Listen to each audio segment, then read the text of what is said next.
रहीम। बच्चों, आज हम शेक्सपियर का ड्रामा विंटर्स टेल के थीम्स को डिस्कस करेंगे। इसके अंदर सबसे पहले जो थीम है वो लॉयल्टी है, जेलसी, फ्रेंडशिप, लव, काइंडनेस। सो ये मेजर थीम्स हैं जो इस प्ले के अंदर मौजूद हैं। ये पैशन हैं, ह्यूमन पैशंस हैं जो कि बहुत ही पॉपुलर हैं, मेन हैं। You can see all these themes which are present in this play। तो इस प्ले के अंदर हम लोग देख सकते हैं। तो सबसे पहले हम लोग देखने जा रहे हैं कि लॉयल्टी कहाँ मौजूद है इस प्ले के अंदर, और वफादारी इंसानी पैशन है, हम इसको देखते हैं। तो इस प्ले के अंदर हमें जो लॉयल्टी नज़र आती है वो इरोनिकल है। आम तौर पे सीधी सादी होती है, लेकिन यहाँ इरोनिकल लॉयल्टी हमें नज़र आती है। लॉयल भी हो बंदा, लेकिन इरोनिकल कैसे हो सकता है?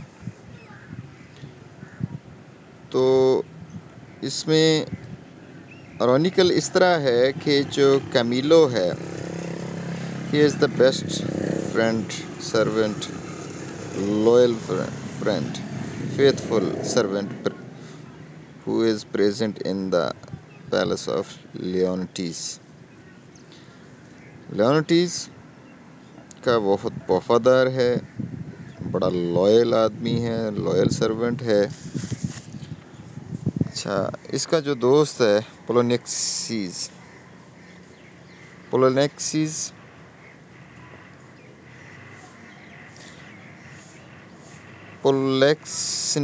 एक्चुअल इसकी प्रोनाउंसिएशन है पोलोनेक्सीज जो है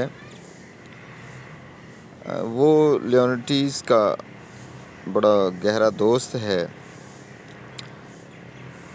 अच्छा, लेकिन जब हरम्यो इसकी जो वाइफ है उस पे जब लियोनिटीज को शक होने लग जाता है कि पोलोनेक्सीज को इसने जब रोका है तो वो रुक गया, वरना जब मैं रोक रहा था नहीं रुक रहा। तो इसके लिए फिर इसने किंग लियोनिटीज ने पोलोनेक्सीज को जहर देने का इरादा किया। पोलोनेक्सीज को नहीं पता था कि ऐसा हुआ है, यहाँ लियोनिटीज को शक हो गया है, इस तरह की बात। लेकिन कैमिलो को कहा गया कि तुम जाओ, जाके पोलोनेक्सीज को जहर दे दो। जेलसी इस हद तक कि उसने नहीं देखी फ्रेंडशिप क्या है, दोस्ती किसे कहते हैं, लेकिन जेलसी में आके उसको जहर देने का इरादा कर लेता है। देखें कि जेलसी कितनी बुरी चीज़ है यहाँ, और इसको कैसे तबाही मचा देती है माशरे के अंदर। कैमिलो जाता है और सीधा पोलोनेक्सीज को जाके कहता है कि यार, मुझे तो ऐसे कहा गया है, बादशाह ने तो मुझे कहा है कि तुम्हें जहर दे दूँ। और उसके बताने पर पोलोनेक्सीज चौकन्ना हो जाता है। तो फिर कैमिलो वो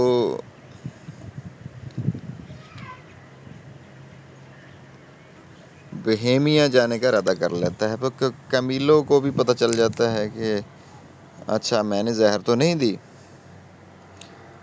तो जहर मैंने नहीं दी, तो इस तरीके से तो काम ख़राब हो गया है। अगर दे देता तो शायद पोलोनेक्सीज इसको एक्सेप्ट कर लेता, मान लेता, लेकिन मैंने नहीं दी तो इस हो सकता है लियोनिटीज मुझे मार दे। तो उसको मर जाने का डर हो गया। तो कैमिलो और पोलोनेक्सीज दोनों फिर इरादा कर लेते हैं, यहाँ से भाग जाते हैं, बोहेमिया चले जाते हैं। तो इस तरीके से है तो वो वफादार, कैमिलो वफादार है लास्ट तक उसको। जब वापस आता है तो प्ले के आखिर में लियोनिटीस इसको बड़ा पसंद करता है, बड़ा लाइक करता है, तो इसका किरदार को, उसकी वफादारी बाद में याद आती है। लेकिन यहाँ जो है बड़ी हैरानिकल नज़र आती है। लास्ट पे उसकी जेन्युइन वफादारी वाज़े तौर पे हो जाती है, तो फिर उसको एक्सेप्ट कर लिया जाता है। तो कैमिलो की शादी भी कर ली जाती है पॉलिना से। अच्छा, दूसरा जो यहाँ लॉयल्टी नज़र आती है वो इसकी बीवी है हरम्यो, या हरम्योने बड़ी वफादार है। लेकिन यहाँ वफादारी जो है वो भी बड़ी आयरॉनिकल है। वो पोलिनेक्सिस को जब रोकती है कि तुम रुक जाओ, तो वो रुक जाता है। लेकिन लियोनिटीस को इस चीज़ पे शक हो जाती है कि नहीं, इनका आपस में कुछ चक्कर है। हरम्योने जो है यहाँ वफादारी इसकी है, वफादार है, लेकिन वो उसके कहने पे इसको शक हो जाता है, तो इस तरीके से वो नहीं उसके साथ रहती। उसको सज़ा भी देता है, जेल भेज देता है बीवी को, हरम्यो को। वो बेचारी जेल में ही बच्चा भी जन्म देती है, वहाँ ही जलती रहती है, तड़पती है। बच्चे को भेजती भी है कि शायद किंग को इस पे तरस आ जाए, लेकिन वो नहीं मानता।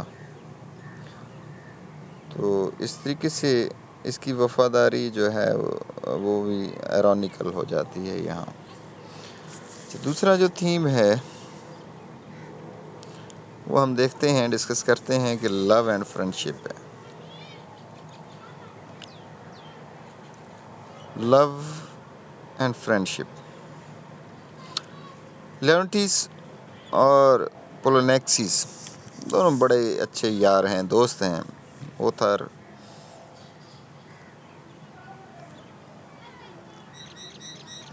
गहरे जो हैं दोस्त हैं, बहुत करीब हैं एक दूसरे के। लेकिन यहाँ तक दोस्त हैं कि इनके बारे में कहा जाता है कि ये हेमोसेक्सुअल एक्टिविटीज़ में मुब्तला रहे हैं। दोनों की जो मोहब्बत है वो बहुत ज़्यादा गहरी है, होमोसेक्सुअलिटी की हद तक ये जा चुके थे। अच्छा, लेकिन यहाँ कहानी बदल जाती है इस प्ले के अंदर। वो हिट्रा सेक्सुअल हो जाती है जब इसको पता चलता है लियोनिटीस को कि ये जो इस पर जब शक होती है कि इसका चक्कर है हरम्यो के साथ, तो इस तरीके से इनकी जो आपस में मोहब्बत थी, होमोसेक्सुअलिटी वो जो हेट्रोसेक्सुअलिटी में तब्दील हो जाती है, और इनकी दोस्ती मोहब्बत भी इस तरह ख़त्म हो जाती है। तो ये वाज़े तौर पे हमें नज़र आता है इस प्ले के अंदर। और उसके बाद है जस्टिस। और जस्टिस का जो थीम है वो बड़ा अहम है इस प्ले के अंदर। तो जस्टिस हमें नज़र नहीं आता जहाँ, बल्कि उल्टा कहानी चलती है। वो हम लोग देखते हैं, हरम्यो बेचारी वफादार थी, लेकिन उनके साथ इंसाफ नहीं किया जाता और उसको जेल भेज दिया जाता है, और इसकी वफादारी को कहीं और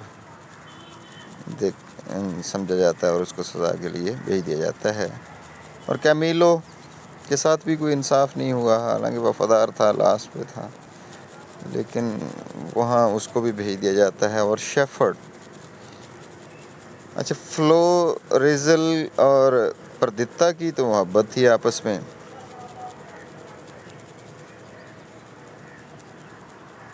लेकिन ये मोहब्बत दरमियान में ही रह जाती है। और जो शेफर्ड था, इसने बच्ची को पाला था, परदित्ता को, जो लियोनिटीस की एक्चुअल बेटी थी, रॉयल ब्लड था। इन शेफर्ड को सज़ा दी जाती है, पोलिनेक्सिस देता है कि तुमने जो है ना अपनी बेटी को मेरे बेटे के पीछे लगाया है। हालांकि फ्रोज़ेल खुद प्रदीप्ता के पीछे लगता है और उसको सज़ा दी जाती है। उनको कहा जाता है कि मैं आपको तबाह बर्बाद कर दूंगा। तो इस तरीके से यहाँ जो है अनजस्टिस की कैफियत होती है यहाँ पर। यहाँ शेफर्ड का क्या कसूर है? They are excused of.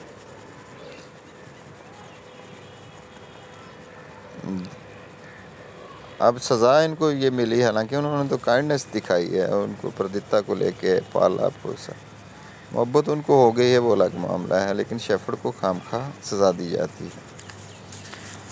अच्छा, जो इसके आगे थीम है वो काइंडनेस का है। काइंडनेस का थीम जो काफ़ी अहम है इस प्ले के अंदर। काइंडनेस हमें नज़र आती है वैसे आमतौर पे कहा जाता है कि जो kindness goes unrewarded, not goes unrewarded, sorry. तो आप जहाँ भी शफ़क़त करेंगे, नरमी करेंगे, काइंडनेस दिखाएंगे, उसका इनाम आपको ज़रूर मिलेगा। तो काइंडनेस को अपनाना चाहिए। ये भी हमें जो है माशरे में ऐसे जज्बात जो हैं बहुत अहम होते हैं। तो वो इस प्ले के अंदर हमें नज़र आते हैं। ये काइंडनेस नज़र आती है कि पॉलिना दिखाती है अपनी इसकी बीवी के साथ काइंडनेस दिखाती है और आखिर में पॉलिना को रिवार्ड मिलता है। और शेफर्ड काइंडनेस दिखाते हैं कि वो प्रदीप्ता को लेके आ जाते हैं अपने घर में, उसे पालते पोलते हैं उनको, बल्कि इनाम मिलता है, बादशाह ने इनाम देता है। तो एक्चुअल कैमिलो ने भी काइंडनेस ही दिखाई है। वो जहर दे सकता था लेकिन वहाँ नहीं। पोलनेक्सिस के साथ बाद में जो है दोनों बादशाहों की मोहब्बत और हमदर्दी वसूल करने में कामयाब हो जाता है। लास्ट पे जो इसका थीम है वो जेलसी है। That is so much important, that is major theme of this play. Actual the whole drama goes around the jealousy.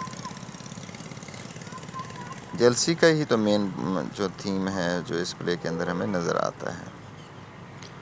तो इसके अंदर जो है हम देखते हैं कि लियोन्टिस को पोलनेक्सिस के साथ शुरू में ही जेलसी हो जाती है और जो है ना वो उसको जहर देने के लिए तैयार हो जाता है।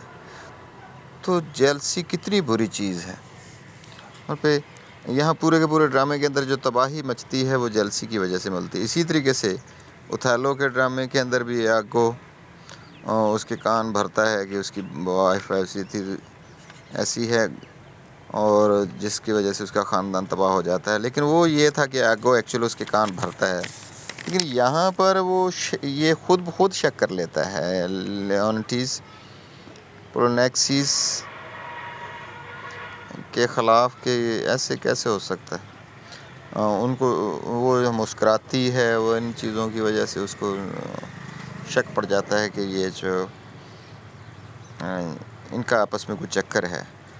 तो फिर ये जेलसी ही है जिससे पूरे के पूरे सिस्टम को तबाह कर दिया जाता है। अब यहाँ देखते हैं हम कि ये जो लियोन्टिस है पोलनेक्सिस को यहाँ से निकालता तो नहीं, वो तो जहर देने के लिए तैयार हो जाता है, वो बेचारे भाग जाते हैं। और इस तरीके से ये इसकी दोस्ती गई। कैमिलो इसका वफ़ादार कितना था, वो जेलसी की वजह से ही सारे का सारा ड्रामा होता है। कैमिलो इसके हाथ से निकल गया, वो बेचारा उधर जाके रुलता, वो अलग तबाह हो रहा है। पोलनेक्सिस की तबाही अपनी जगह पे, वो बेचारा उधर जो है ना रुल रहा है, दोस्ती उसकी गई और उनकी मोहब्बत, दोस्ती, फ्रेंडशिप वहाँ गई। अब जेलसी का जो दूसरा आंसर हम देखते हैं कि हर्मियो जो इसकी वाइफ थी, that is so much loyal faithful wife, लेकिन वो वफ़ादारी भी गई, बीवी के हाथ से गया, वो बेचारी जेल में जल रही, वो खुद जल रही है। और यहाँ तक ये जलना है कि वो जेल के अंदर ही बच्चे को जन्म देती है और ये खुद तड़प रहा